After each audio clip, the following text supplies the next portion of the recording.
बाद discovery of spiritual India के इस कार्यक्रम में मैं आपका एक बार फिर स्वागत करता हूँ। महाराज जी, अभी तक आपने जगत गुरु निम्बारकाचार्य जी के बारे में बताया, आपने अन्य समुदाय के बारे में भी बताया। अब यहाँ पर एक प्रश्न मेरे मन में आ रहा है महाराज जी, और मुझे पूरा यकीन है कि हमारे दर्शकों के मन में भी ये ज़रूर प्रश्न और जिज्ञासा आ रही होगी। जो भगवान को हमने प्राप्त करना है, जैसे आपने कहा कि मानव जीवन एक दुर्लभ जीवन है, और अगर हमें यहाँ जन्म मिला इस धरती पर तो हमें यहाँ से कुछ करके जाना चाहिए। करना ये है कि हमें भगवान के दर्शन होने चाहिए, भगवान का ज्ञान प्राप्त होना चाहिए। तो भगवत गीता में भी और हमारे शास्त्रों में भी लिखा है, 4 मार्ग कहे गए हैं योगा के। उस योग अवस्था तक पहुँचने के लिए कर्म का एक मार्ग है, कर्म योगा है, ज्ञान योग है, भक्ति मार्ग का मार्ग है, और उसके बाद में ध्यान का मार्ग है। तो चारों में से महाराज जी कौन सा सरल मार्ग है आज के युवाओं के लिए, आज के लोगों के लिए जिनके पास में समय कम है? आज सबसे बड़ी समस्या ये आ रही महाराज जी कि आज के पास लोगों के पास समय कम रह गया है, जबकि डिस्टेंसेस कम हो गए हैं। पहले तो घोड़े से जाते थे, समय बहुत ज़्यादा रहता था। अब तो हम हवाई जहाज़ों से भी चलते हैं, गाड़ियों से भी चलते हैं, मोबाइल भी हाथ में, तब भी लोगों के पास समय कम है। तो ये 4 जो मार्ग है, कौन सा मार्ग अपनाया जाए जिससे लोगों को आसानी से परमात्मा का ज्ञान प्राप्त हो सके और वो परमात्मा को प्राप्त कर सके? परमात्मा को प्राप्त करने के लिए 4 प्रकार के साधक बतलाए गए हैं जी। आर्तो, जिज्ञासु अर्थार्थी, ज्ञानी च वरदर्शन। आर्त, जिज्ञासु, अर्थार्थी और ज्ञानी, ये 4 तरह के साधक माने गए हैं। भगवान तो कहते हैं कि ज्ञानी ही हमको सबसे अधिक प्रिय है। भक्ति मार्ग वाले कहते हैं कि भक्ति की जो परंपरा है वो सबसे श्रेष्ठ है।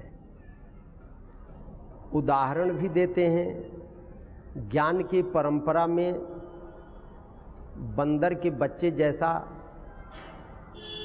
बनना पड़ता है, और भक्ति की परंपरा में बिल्ली के बच्चे जैसा बनना पड़ता है। भक्ति की परंपरा समर्पण की परंपरा है जी, और ज्ञान की परंपरा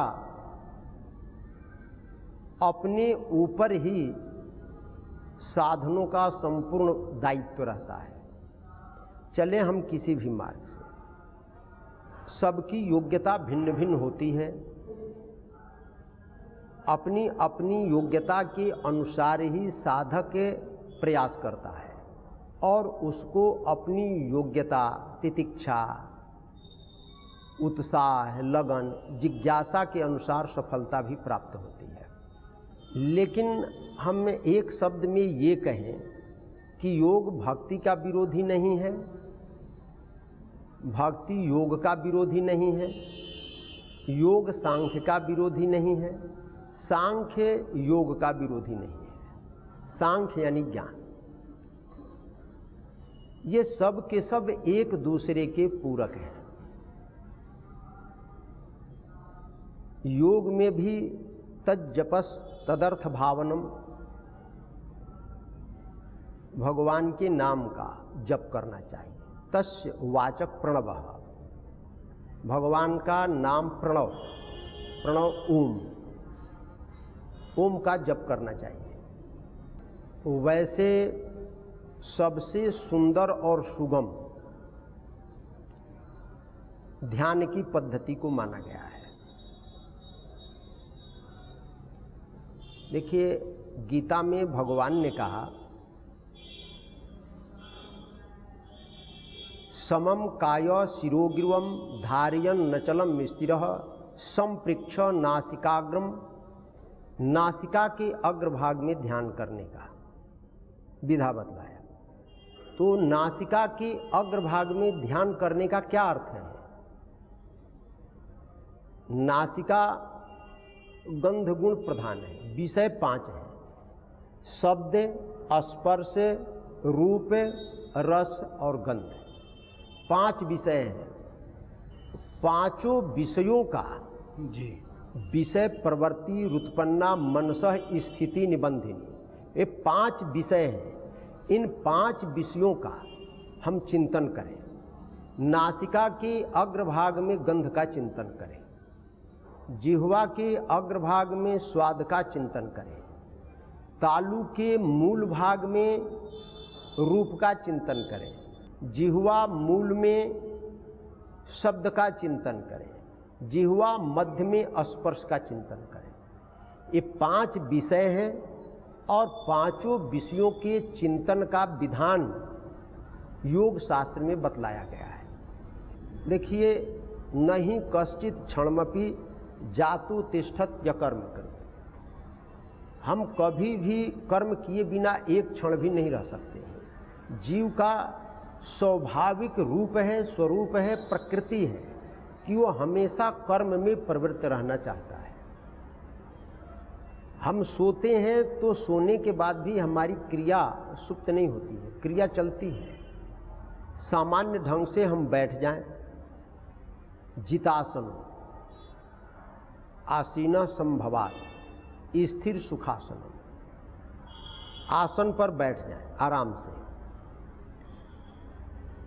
और धीरे धीरे अभ्यास करें कि कम से कम हम 3 घंटा 36 मिनट तक एक आसन पर बैठ सकें। 3 घंटा 36 मिनट? हाँ महाराज जी, एक युवा कैसे बैठ सकता है, एक नहीं अभ्यास से कैसे बैठ सकता है? हाँ बैठ सकता है।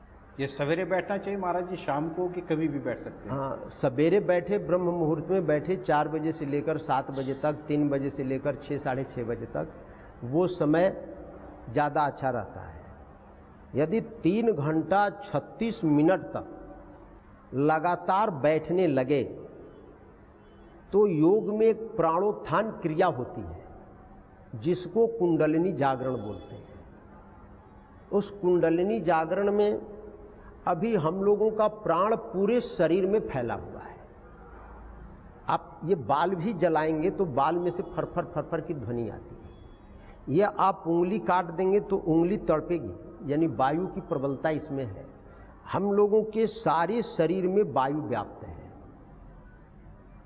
जब हम धीरे धीरे बैठते बैठते बैठते बैठते बैठते बैठते हमारी जब इंद्रियां शिथिल होती हैं, जितासनो जितश्वासो, तो फिर वो श्वास की गति अपने आप मंद पड़ने लगती है। शरीर ज्यों ज्यों शिथिल होता है।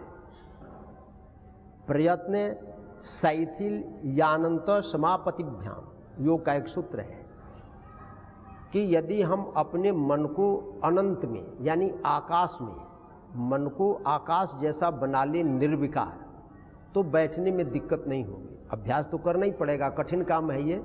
10 मिनट नहीं बैठा जाता है एक साथ एक आसन पर, सिद्धासन या पद्मासन पर 3.5 घंटा जो बैठ लेता है वो 24 घंटा भी बैठ सकता है। तो प्राण की गति अपने आप अवरुद्ध होने लगती है।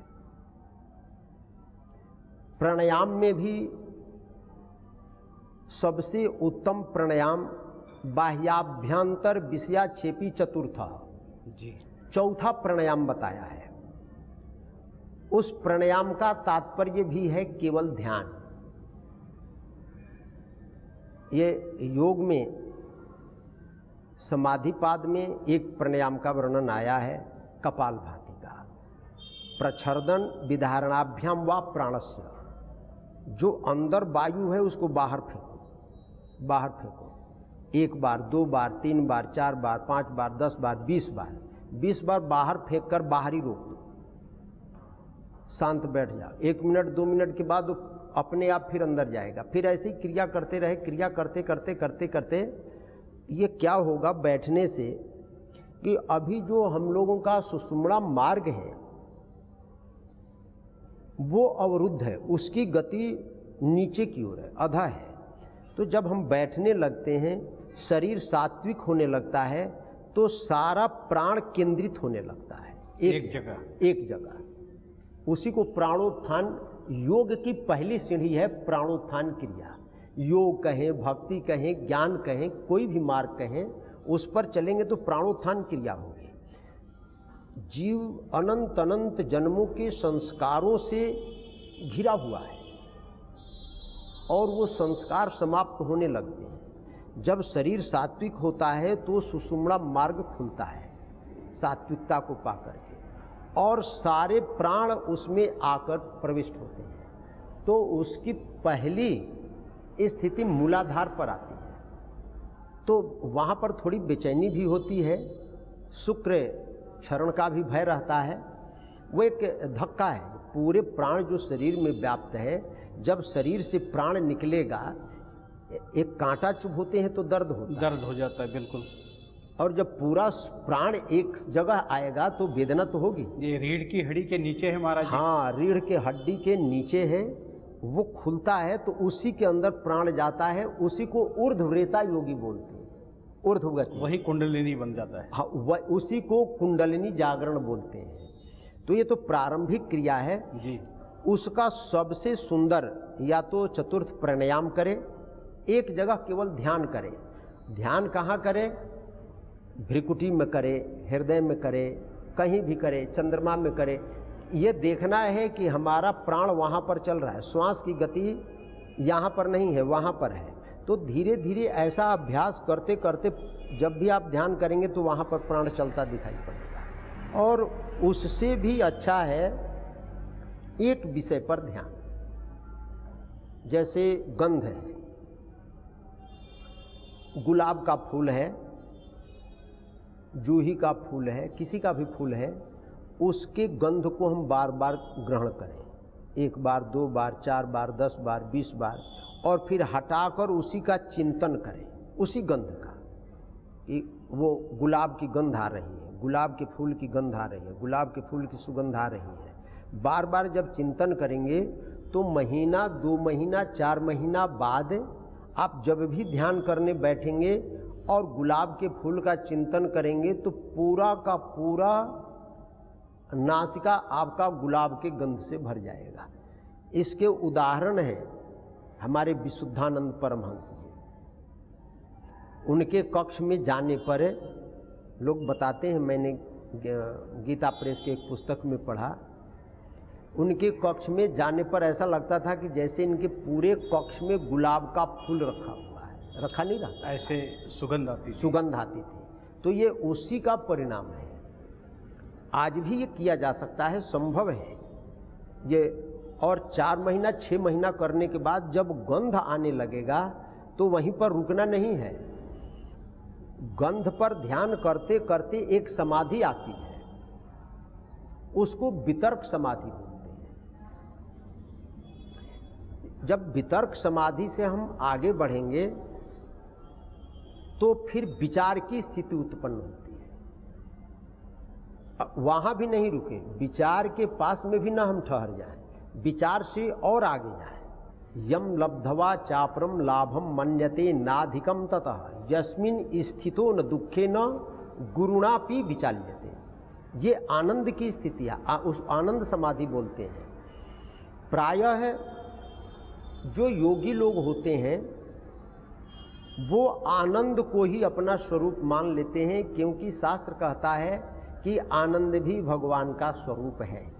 लेकिन सांख्याचार्य कहते हैं कि नहीं, योगाचार्य उसको नहीं मानते हैं, कहते हैं कि आनंद ही नहीं, अस्मिता तक भी भगवान का स्वरूप नहीं, अस्मिता भी जड़ है। ये सभी समाधि के अंतर्गत आते हैं, वितर्क, विचार, आनंद और अस्मिता। अस्मिता तक मैं हूँ, हमने मैं को अपना स्वरूप मान लिया है। मैं राधा मोहन हूँ, मैं महंत हूँ, मैं विद्वान हूँ, मैं मूर्ख हूँ, मैं ज्ञानी हूँ। हम मैं में बैठे हुए हैं, उससे बाहर निकल नहीं पाते हैं, बाहर निकल नहीं पाते हैं। और ये मैं आत्मा का धर्म नहीं है जी, ये मैं जड़ प्रकृति का धर्म है, माया का धर्म है। तो हमारी योगाचार्य कहते हैं कि नहीं, इसके आगे और चलो, इसके जब अस्मिता से भी, इस मैं से भी जब आगे चलते हैं तब तत्पुरुष ख्यातिर गुण वै तृष्णा, तब तीनों गुणों से वितृष्णा होती है और जीव अपने स्वरूप में प्रतिष्ठित होता है, जिसको कैवल्य बोलते हैं। पुरुषार्थ शून्यानाम गुणानाम प्रतिप्रसव कैवल्यम स्वरूप प्रतिष्ठा व चित्त शक्ति, यानी प्रकृति का और पुरुष का विभाग हो जाता है। अभी प्रकृति और पुरुष दोनों एक साथ जुड़े हुए हैं। जो प्रकृति है, माया है, और पुरुष है, ये दोनों एक साथ जुड़े हुए हैं। और ये जब तक दोनों एक साथ जुड़े रहते हैं तब तक मैं रहता है, तब तक मैं रहता है। और जब तक मैं रहता है तब तक कैवल्य नहीं आता है, तब तक भगवत प्राप्ति नहीं हो सकती।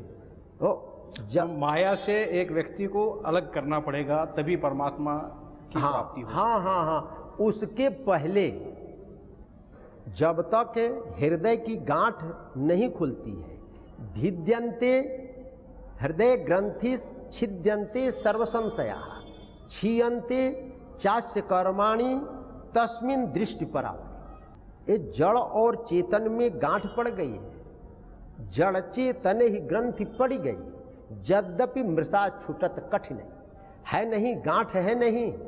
जड़ में और चेतन में कहीं ग्रंथि है नहीं, मिथ्या है, लेकिन ये ऐसी है कि इसको छोड़ने में बड़ी कठिनाई होती है। यहाँ तक आपको बहुत अच्छा लगा होगा। महाराज श्री ने हम सबको ज्ञान अमृत की इस वर्षा से हमें पवित्र किया, पावन किया, आप सबको पवित्र किया, पावन किया। आज आपने इस कार्यक्रम में अभी तक ये जाना कि कैसे हमारे प्राण एक जगह मूलाधार में, कैसे हम सब पूरे प्राण को वहाँ पर समावित कर सकते हैं, और वहीं से हमारा ध्यान की जो प्रक्रिया है, ध्यान का जो केंद्र है, वहाँ से जागृत होते होते हम आनंद की तरफ बढ़ते हैं, परमात्मा की तरफ बढ़ते हैं। ये कार्यक्रम हम जारी रखेंगे, महाराज श्री के साथ चर्चा जारी है।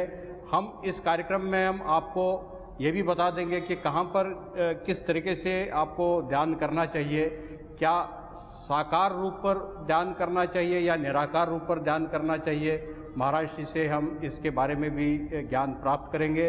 हम यहाँ एक छोटे से ब्रेक के लिए रुकते हैं और ब्रेक के बाद ये वापस हम कार्यक्रम यहाँ शुरू रखेंगे।